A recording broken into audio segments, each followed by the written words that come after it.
Yo, yo, yo, what's up? What's up? This is TTB, the TTB After Dark. Today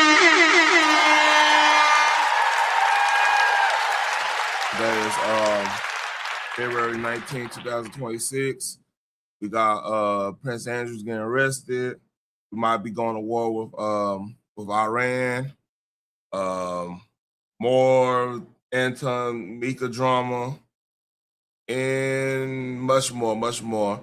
But and like, share, and subscribe, man. Let's get into it, man. Let's get into it.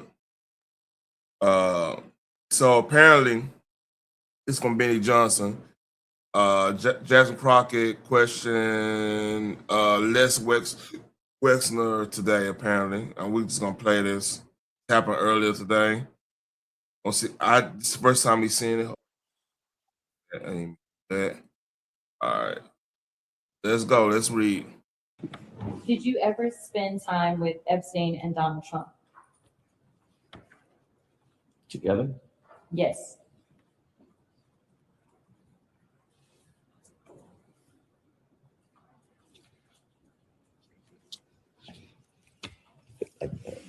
I would answer this question accurately.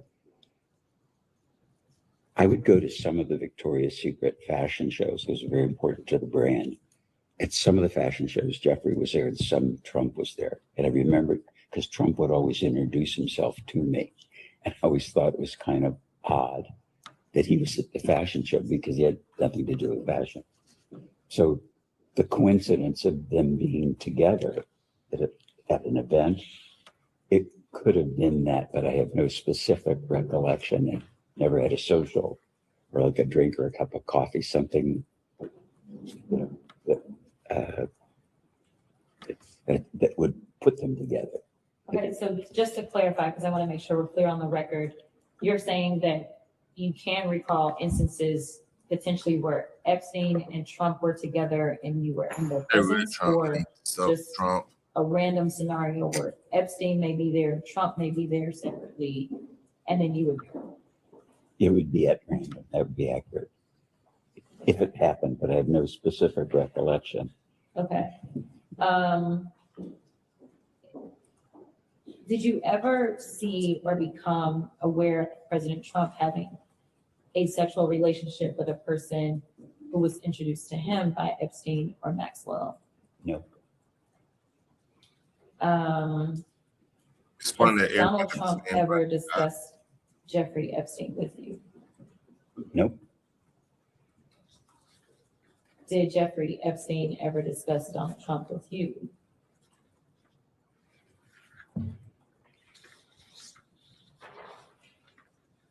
I would describe it, he would name drop it. So he would say things like, I know President Clinton, or I know the Pope, or I know God, or, or I know you.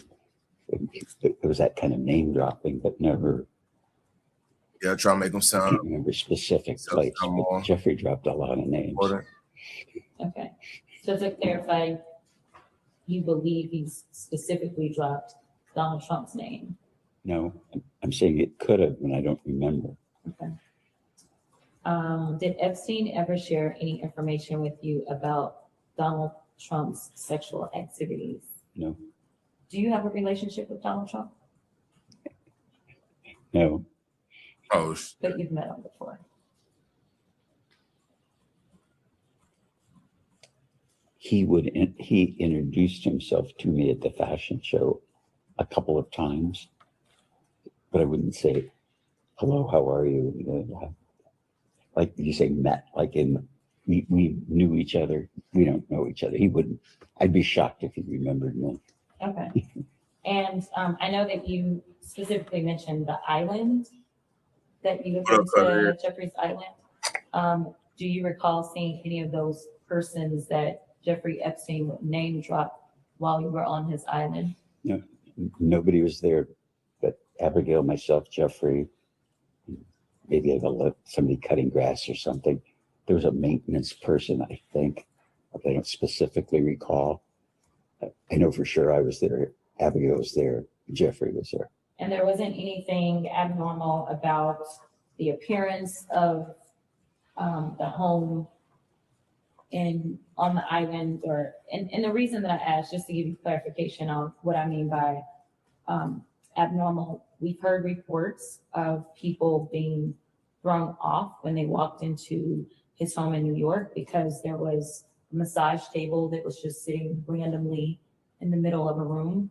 Did you see anything like that when you visited any property that belonged to Jeffrey Epstein?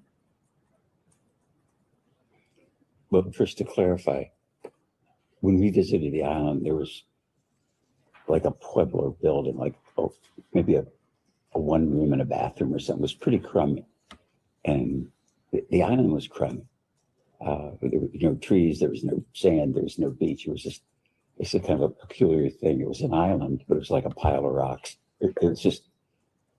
All right, so y'all don't know who this is. He's one of the founders of Victoria's Secret. He's a big time Epstein friend. There's a lot of stuff in the files with his name in it. So him doing this, I don't know if you would consider this interview or deposition or whatever. And Crockett actually had decent questions, but you could just tell from a mile away they're trying to link Trump into this. They really want to do that so bad. And let's see. I think I'm gonna go closer to Prince Andrew stuff now. Oh yeah.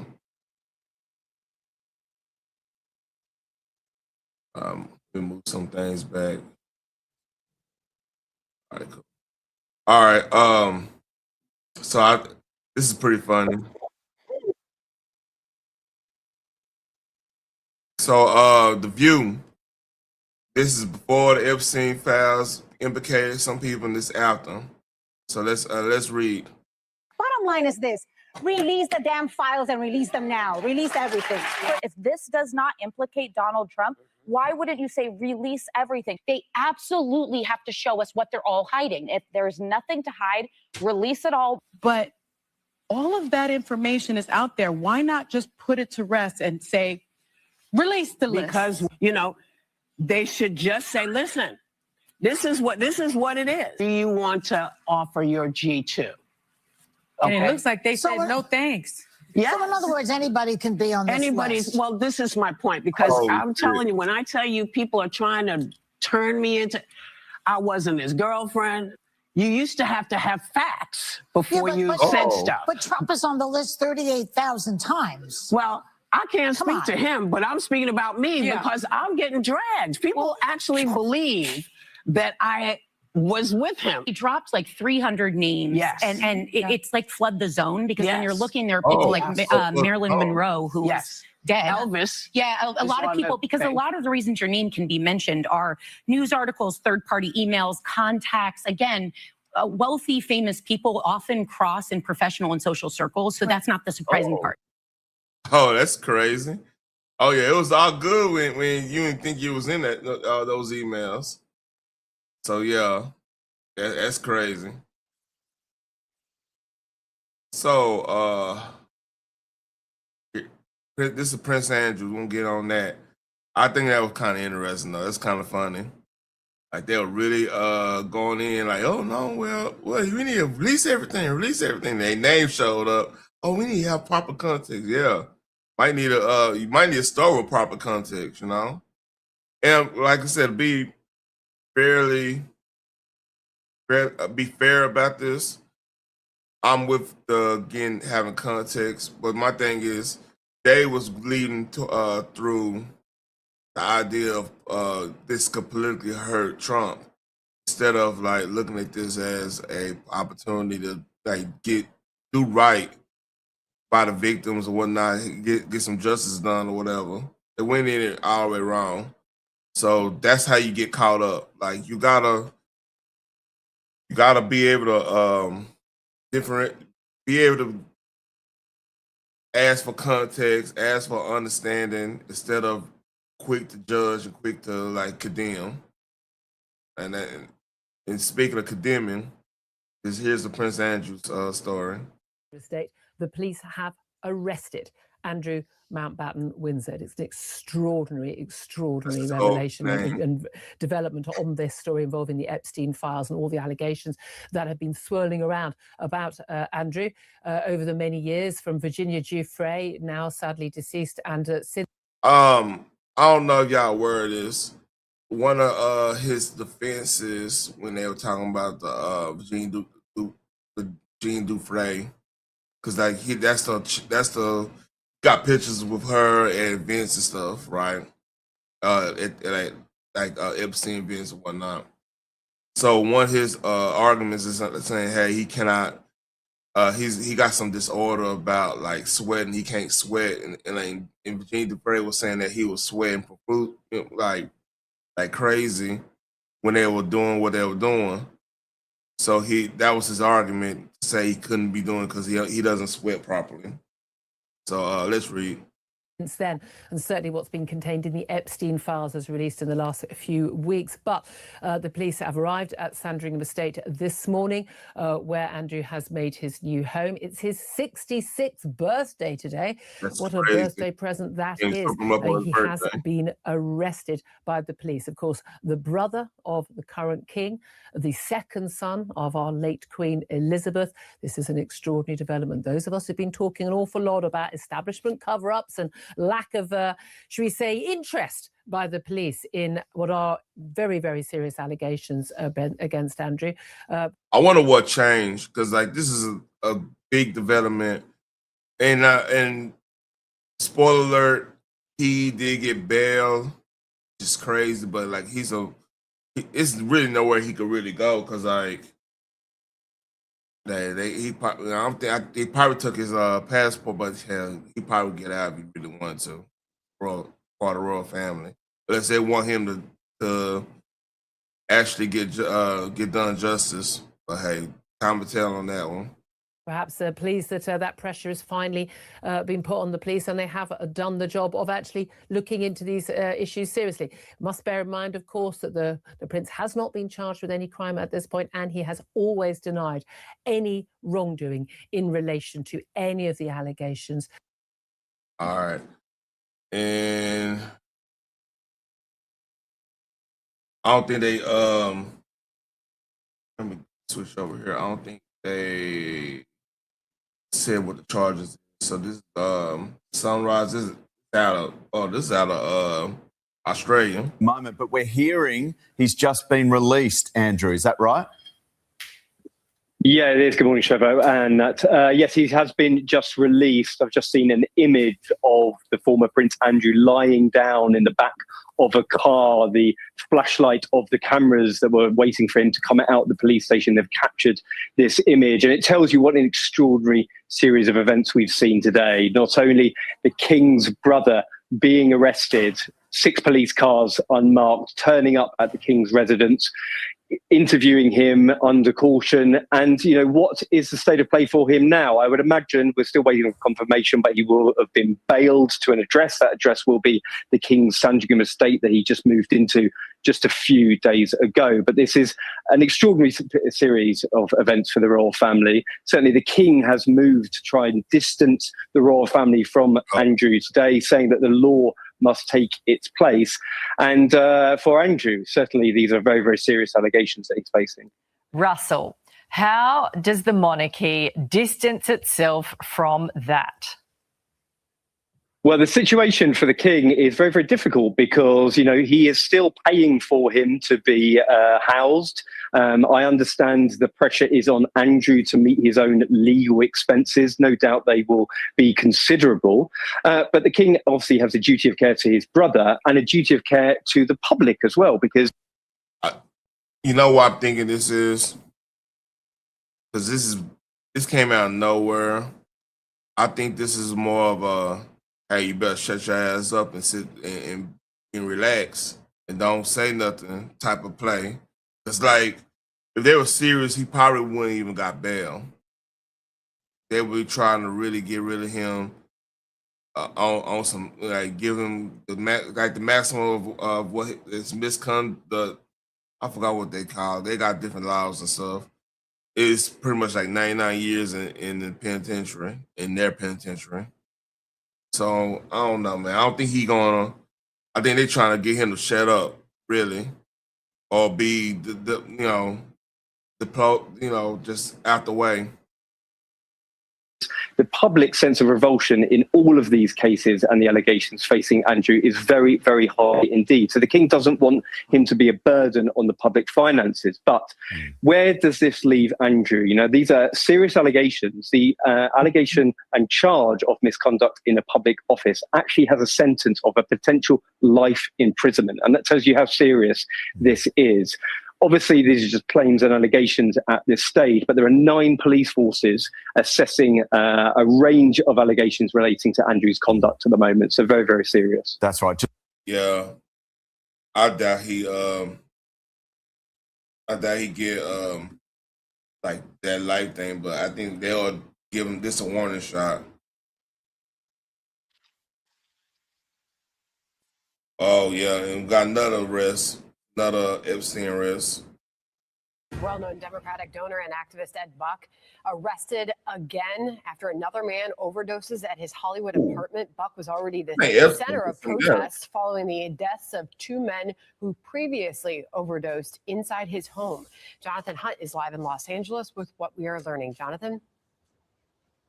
Good morning, Sandra. These charges relate only to a September 11th incident in which Ed Buck, according to prosecutors, injected. So Ed Buck is a big-time Democrat donor. Like he's up there. A 37-year-old man with meth and was operating a drug den, those prosecutors say. Buck was arrested at his home last night. In this case, his alleged victim, a 37-year-old man, survived. But Buck has previously been investigated, although never charged, over 2 separate incidents in which 2 men died in his West Hollywood apartment, both overdosed on meth. One of those, Jamel Moore, died in 2017, having written in a journal about his drug addiction. The final entry saying, quote, "If it didn't hurt so bad, I'd kill myself, but I'll let Ed Buck do it for now." After this latest incident last week apparently offered new evidence, LA County District Attorney Jackie Lacey said she decided to act, saying in a statement, quote, "I remain deeply concerned for the safety of people whose life circumstances may make them more vulnerable to criminal predators." So let me get this straight. One of the biggest DNC donors is out here in West Hollywood getting people high. Am I getting that right? That's insane. And prosecutors laid out their case in court papers, writing, quote, "From his home in a position of power, Buck manipulates his victims into participating in his sexual fetishes. These fetishes include supplying and personally administering dangerously large doses of narcotics to his victims." Now, Ed Buck is a longtime activist and donor to Democrats and has given more than $116,000 to Democratic candidates over the last 10 years, according to the Democratic Congressional Campaign Committee. His biggest single donation recently being $15,000 to the DCCC in 2016. He will, as you mentioned, be... Oh, yeah, he's kind of like a moderate donor in that case. It's like it's Hollywood actors and actresses that give more money than that. Arraigned later today, with prosecutors recommending bail be set at $4 million. Yeah, that's crazy. So,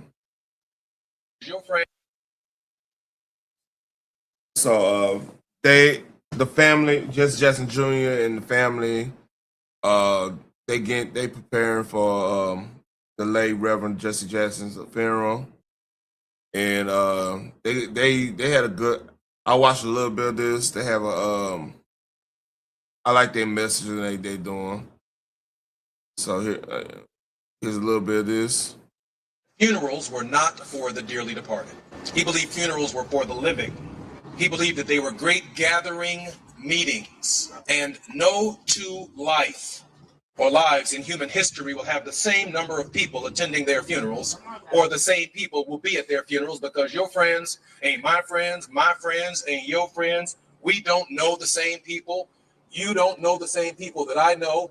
Do not bring your politics out of respect to Reverend Jesse Jackson and the life that he lived to these homegoing services. Come respectful and come to say thank you. But these homegoing services are welcome to all, Democrat, Republican, liberal, and conservative, right wing, left wing, because his life is broad enough to cover the full spectrum of what it means to be an American. We only ask people to come and be respectful in the context of the extraordinary life that he lived. Dad would have wanted us to have a great meeting to discuss our differences, to find ways of moving forward and moving together. And if his life becomes a turning point in our national political discourse, amen. We expect a grand meeting of people who are beneficiaries of the life and the work of Jesse Jackson. We expect it from the far right, and they are welcome if they come respectfully. And we expect it from the far left. Honor Mrs. Jesse Jackson. This is her request. Caricature that you've created as a media of who our father is not the reality of who we know him to be. So what's happening now on social media is a more accurate depiction of the work of Jesse Jackson, and it's happening and occurring without you. That's the truth. Because institutional media has historically controlled the narrative of who Jesse Jackson is. You've made him to be more controversial than he was. You've made him less multinational than he is. You've tried to make him someone from a side of town and not universal. And so again, the caricature of who you think he was compared to the reality of the education campaign that is taking place independent of you is what's taking place. My mother said it this way: history is going to be far kinder to Jesse Jackson than the life that he lived. Man, look, I like that. Like, a lot of times when some people, there's a death and they closely related to like a political movement, a side or whatever, they use, and if it's a Republican office especially, they'll use it as a platform for votes and stuff. And I'm actually shocked they are saying this. I'm shocked, but not shocked. Because here's the thing. President Trump, if y'all don't remember, he when Reverend Jesse Jackson was thinking about running for president, he helped fund his campaign back in the 90s. People probably don't remember that. He helped them with having a campaign headquarters. Like, I believe one of the campaign headquarters was in one of Trump hotels or something. He hooked them up. So yeah, they got mutual respect. That's why, if you notice, out of everybody that was complaining about Trump, Reverend Jesse Jackson was pretty quiet about that overall. It makes you think. So I respect this. This is actually okay. And we got some more. It looked like I see the mannerism with her. She look like her daddy, man, a little bit like the mannerism, right? And so it is today, while we have heavy hearts, we have buoyant spirits, because we do know where our Father is. We do know that he took one deep breath and leapt into the arms of Jesus, who carried him to the throne of God, to the grace. There is no more yes-a-boss. There is no more shaming. There is no more blaming. There is no one looking down on him anymore. There is no one who has, the criticisms don't matter now, because now he is with God. Yes, you saw President Trump give a nice tweet about Reverend Jackson yesterday, because Reverend had the genius of turning foes into friends. He said, you don't have enemies, we have opponents. But through it all, we must always speak to each other. We must keep the lines of communication open. But that's not just something that you do in your politics. That's something that you do in your personal life. Believe me, we have a large family and we've got a lot of opinions. Yes. And sometimes we do not see eye to eye. But through it all, a lot of times, but we love each other. The Bible commands you not to like each other, but to love each other. And our mother and father said, I've got these children. Everybody's not going to be right, but I'm not going to have discord under this roof. Now, what we're going to do, we're going to work it out and we're going to get along. And if we can take that from here into the rest of the world, I think it will be a better place. All right, that's what's up. That's what's up. Let's see. Before I get on the Iran thing, if y'all haven't heard, Chicago Bears is really considering going to Indiana, but because you know Chicago, like Chicago is like right on the border of Illinois and Indiana. Like, they're not too far away. So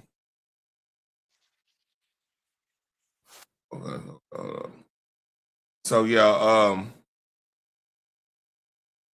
oh yeah, they'll flee because oh yeah, this is crazy. Let's see what. So yeah, this is the premise. Chicago Bears is might be leaving Chicago. It's crazy because like either deal. If they would have had a deal with Arthur Heights in the Illinois, right? They would have been out of Chicago. Like they are leaving Soldier Field, which is a part of me. Soldier Field is an iconic stadium, you know, but it's gonna hurt losing and you know not having Chicago the Bears at Soldier Field is gonna hurt. However, it's probably gonna be a net benefit because I ain't gonna say net benefit. It actually sucks just because like I'm a firm believer, this is the football side of me. We don't need any more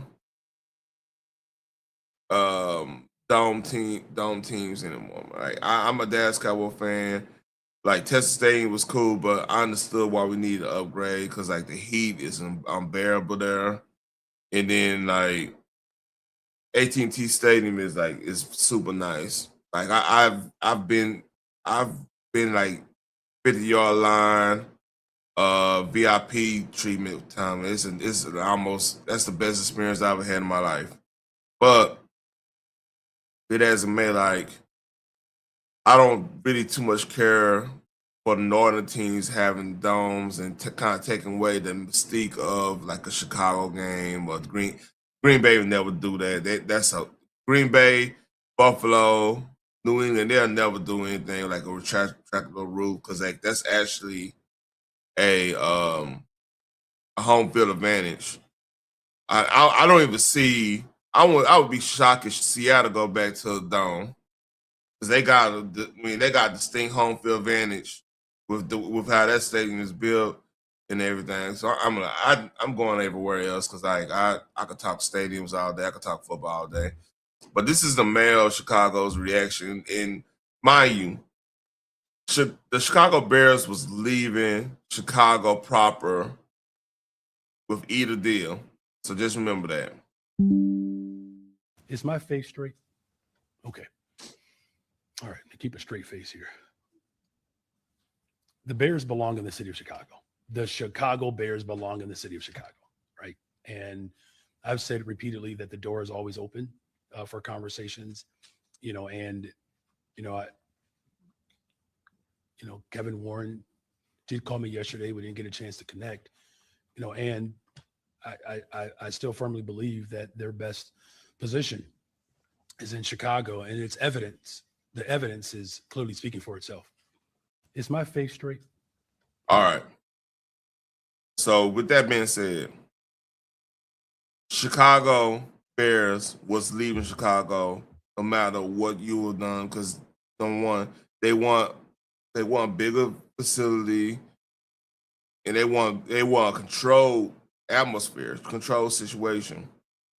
And so moving to like I think Hammond, Indiana is one of the sites, or like Arthur Heights, Illinois, or something like that. So moving to like, let's say they go to Hammond, right?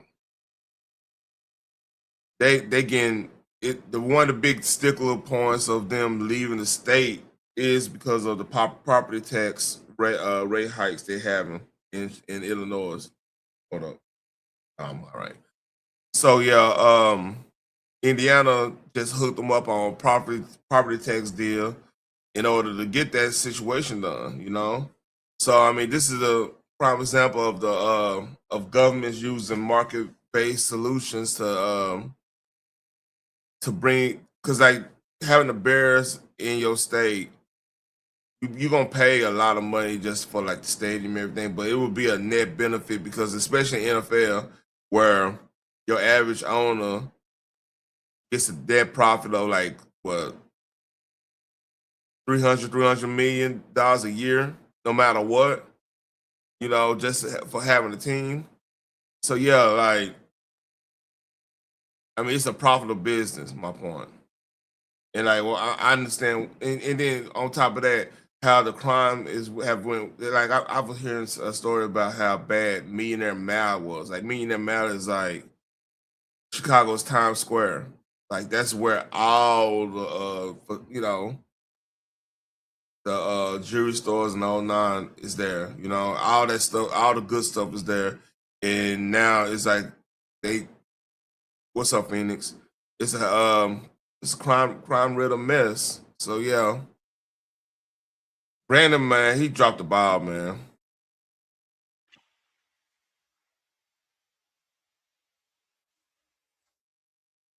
All right, hold up. Now we're gonna talk about the Iran war, man. That might be happening. They still in negotiations or whatever going on, but hey, it's about to be crazy, y'all. Time. The Trump White House reinforcing its peace through strength agenda overseas and here at home. Today, the president is hosting world leaders for the first Board of Peace meeting focusing on the future of Gaza. Meanwhile, the U.S. military is ramping up its presence in the Middle East as the administration pushes Iran to abandon its rogue nuclear program. Lucas Tomlinson joins us from Washington with the very latest. Hi, Lucas.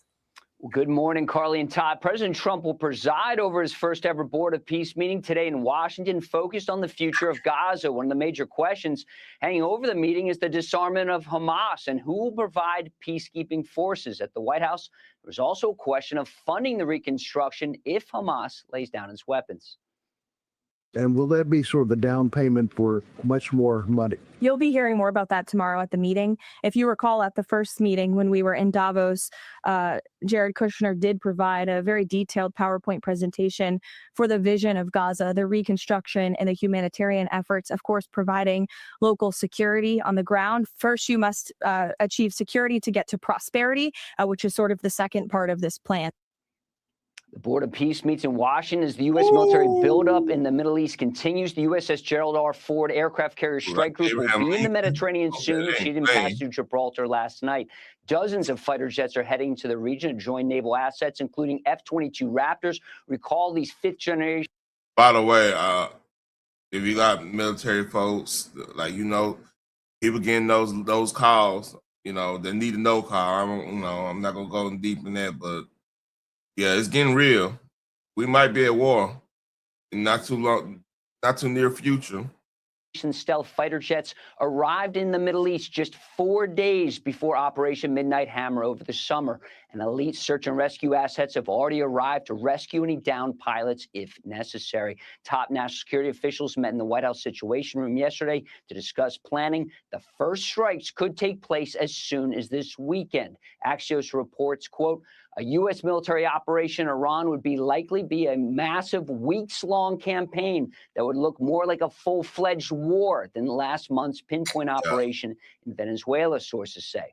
Iran has said it will hold joint exercises with Russian forces in the Gulf of Oman. That puts those forces just a few hundred miles away from the USS Abraham Lincoln aircraft carrier strike group on station in the Arabian Sea. Now, today, the Board of Peace meets. In the days ahead, guys, the potential for war with Iran exists. Carly, Todd? Yeah, and Iran and Russia conducting these exercises together is, of course, no surprise and very telling. Lucas Thompson, live for us in Washington. Lucas, thank you.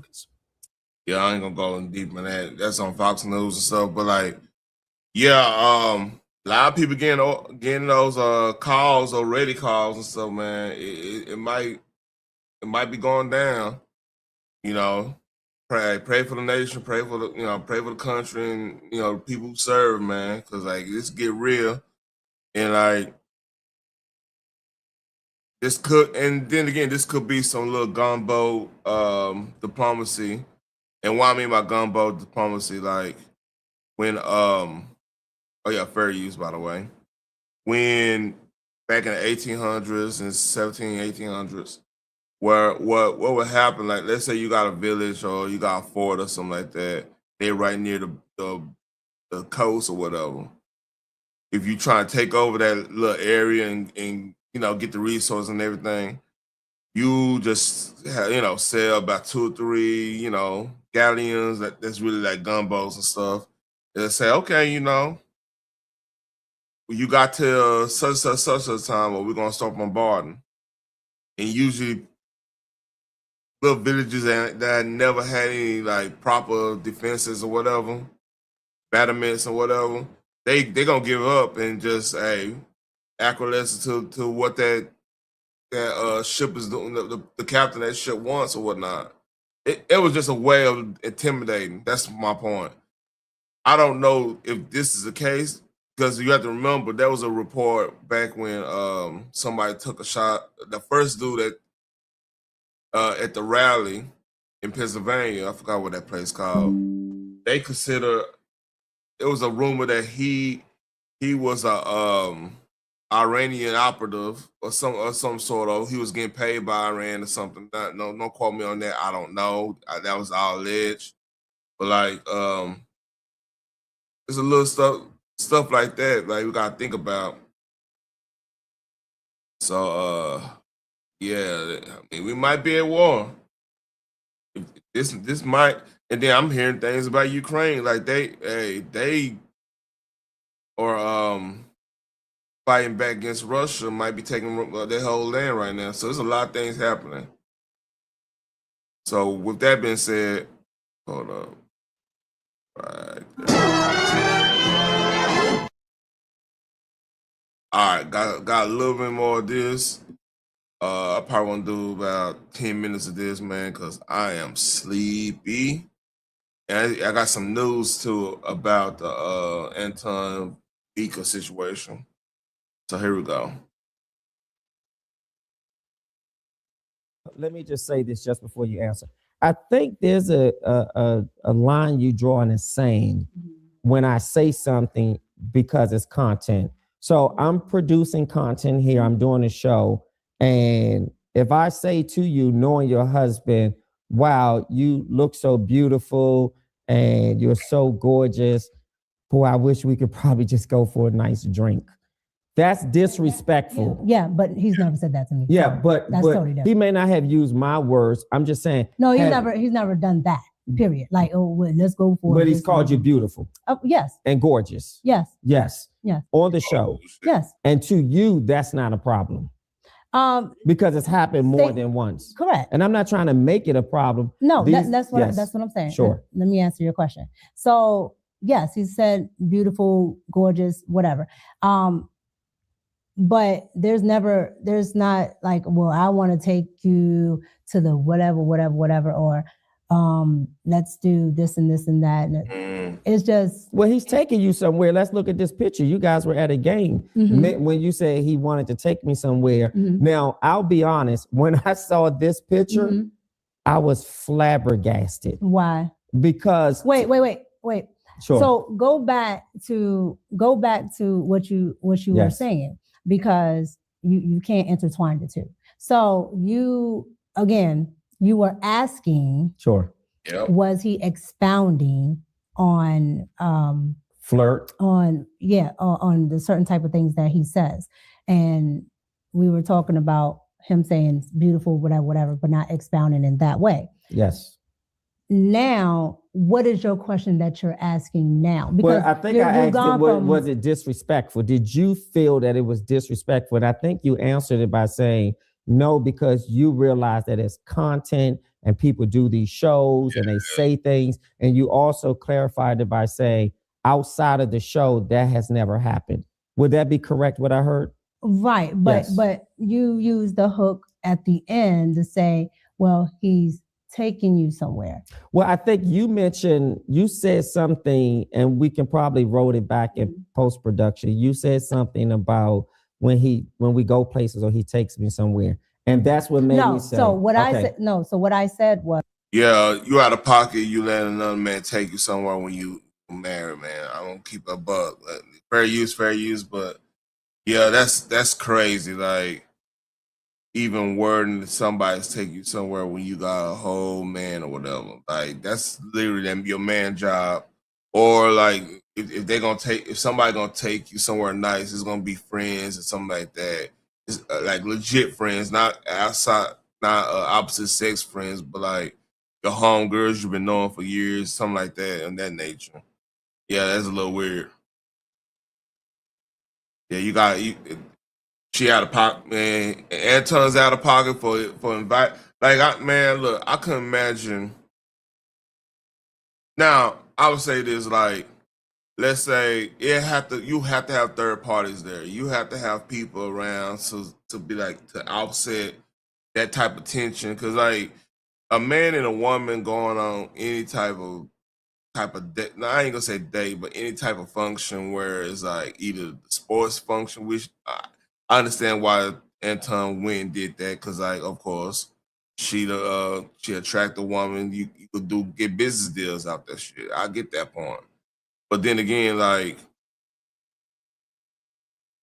the then taking a single one, I ain't gonna say single woman that's married and you married, y'all going out to eat.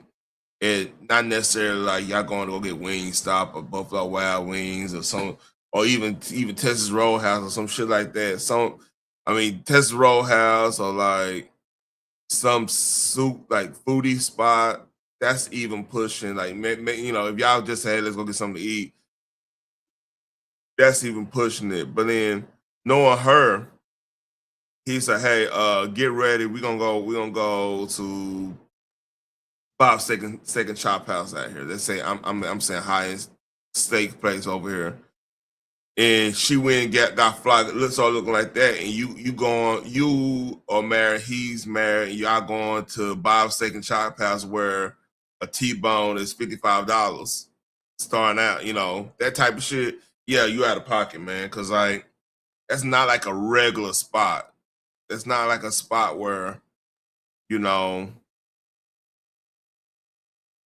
not like you going.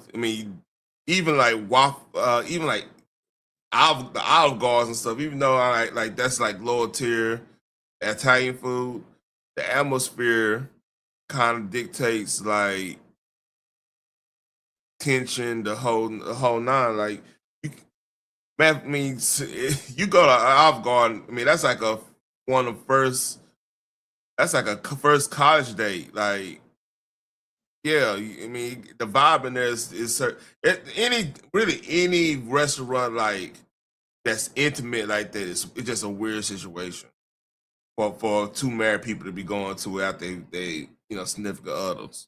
Because he's not adding on to the beautiful or gorgeous, saying, dang, you're so gorgeous, yes, that I want to take you to the whatever so we can do this. And I thought we clarified that, because I said those are my words. That's what I said, and you did say he doesn't say that. No. Right, and I didn't want to put words in his mouth, but I wanted to be clear. So let's go to the picture. Okay.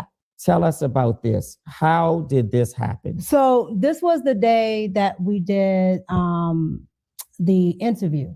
So the show did an interview, or just you and him? This was my interview day. The first day. Mm-hmm. Oh wow. So this is my interview day. Because you can go and you can see the outfits, the same outfit, same everything. Now what he is doing here is he had already a business meeting set up there. So there is. That's what he told you. No, correct? That's what happened. No, I'm not saying that's what he told you as if that was a cake bake. He told you he had a business meeting and you were invited. No. Okay. So again, back there, probably like on the first level there is a area where if you have, your high roller seats and things like that, I don't know what they call it there in Detroit, but here in DC, they call it maybe the Ultra Club and things like that, where all the people that have club seats, things like that. Yeah. You have, of course, conference rooms, other things up there. And back there is where he had his meetings. He met a couple of high profile people. They were talking about sponsorship. They were talking about interviews, a whole lot of stuff. No, I still don't think you answered the question. What I'm trying to You get asked at, what was I doing there? how did, because I said he had a business meeting. All right, that's cold. That's cold. He said, I don't think you answered the question. I don't want to go back. That's cold. That's cold. That's cold. And Correct. invited you, Correct. and you said no. So you didn't fall out the sky. They didn't open up the dome, and you came down on a harness into the meeting. So what I'm saying is hold on. Ask your actual question. So this is what I'm saying. The interview is over. The one-on-one interview is over. Correct? Correct. What does the conversation sound like to invite you to come here? Okay. Because I said you were invited and you said no. Okay. So no, that's not what I said. But we're gonna play it back. Nevertheless, so again, he had business meetings there, and he said, well, I got a couple meetings at the game, and these people I think will be good for you to meet. I said, sure. And you were the only one from the team that went, or were there other people? I know you were on the interview. I wasn't at a team then. No, I'm saying the interview was his staff, his production. Like you have camera people, producers, etc. So the production is over. Did he not only apprise you that he was going and invited you, were there other production people? Well, because we all have gone out together after production. Notice he said we, as in the whole crew, not just one person, one element of the crew. Just He pointed out like, hey, this is how regular things happen.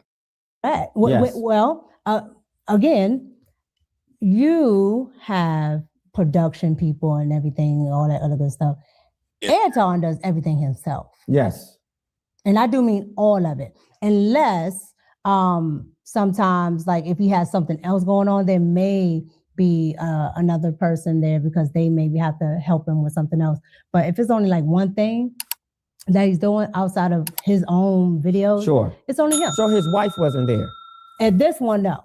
Right. So you flew out for an interview. Flew out. You went to his studio or place of production. Y'all did an interview, and it's just you guys. Correct. So I flew to Detroit. Got to the hotel. Okay. Got to the studio. He booked a hotel for you. The location. Correct. Okay.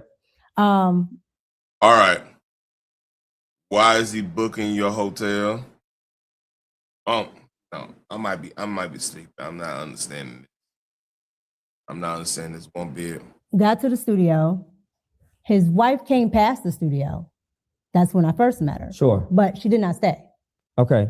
Let me ask you this, and I'm not trying to be too investigatory, but it gives foundation. How far is the hotel from the studio and from his home, if you knew that? I've never been to his home. So well, you don't have to go to a person's home. You said from his home, so yeah. I don't know. You don't know that. Okay, fair enough. From the studio. Give or take 5, 10, 15 minutes or more. I say maybe 10 or 15. Okay, 10 or 15. So then he says it's all downtown. It's all downtown. So he says, hey, I got this business meeting. I'm going to this game. Would you like to go with me? And obviously you said yes, because you weren't forced into going. I got this game. I got this meeting. I have this meeting. Okay, so if I'm looking at this picture, are you all on the floor at a basketball game? Correct. That's okay, at a basketball game. Correct. So you went to a basketball game. I might do a fish fry. We just gonna go through this and power through this, man. This is giving me a headache. Like she's irritating me now. It might be just sleeping. I ain't gonna hold you on that one. Did you watch the game? No. This picture right here, we probably sat on this court maybe 10 minutes. Oh, we I were see. in So, the back. So a meeting, and then y'all just went on the floor to take a picture. No, we just went on the floor and we sat there maybe 10 minutes. And then they had their, sat there 10 minutes to watch a game? For 10 minutes? He wanted to see a little bit of the game. Sat there maybe about 10 minutes. The quarter ended, went right back to the back. Okay, and was his wife invited with you guys to the business meeting? I don't know if she was invited or not. Was she there? If she was there, no. She was not there. Mm-mm. Okay. In that moment, did Mm-hmm. you feel awkward? No, because I was there for a meeting. So But you had nothing to do with the meeting, right? Let me finish. Sure. I was there for a meeting, right? So he's already having his business dealings, whatever he's going to do. You're in business, you're in this crowd. Sure. You absolutely understand that there are networking opportunities. If I know so-and-so and I bring you with me Sure. and so-and-so sees you, Correct. oh, you can make networking opportunities. And you also know that it does not happen in a vacuum. It does not happen in offices. Correct. It does not happen. You can be at the golfing, you can be at the NBA games, Correct. all types of things. So again, kind of like just like the thing we were talking about with it just being the fact that it's just that person that is the business entity. I also think that when people don't know business or people have never experienced what it's like to network, especially with people that are upper echelon, they don't understand that these things don't happen in just offices. These things don't happen in a particular place. So there are a lot of high rollers and business people. Like there were people there that were part of the NBA. Sure. The guy that owns the actual arena. Yeah. Yeah. All there. Yeah. All the mayor, like all there. Yeah. Oh, I'm sorry, the former mayor. The former mayor. Yeah. Mm-hmm. But here's the difference. All right. I'm pausing here. I am sleepy as hell. It finally caught up with me. We got over 50 minutes. Y'all like, share, and subscribe, and I appreciate y'all being here. I'm about to lay it down because I'm about to doze off on this because she is talking my ears off. So like, share, subscribe. Salute to everybody who showed up. I really appreciate y'all and thank you.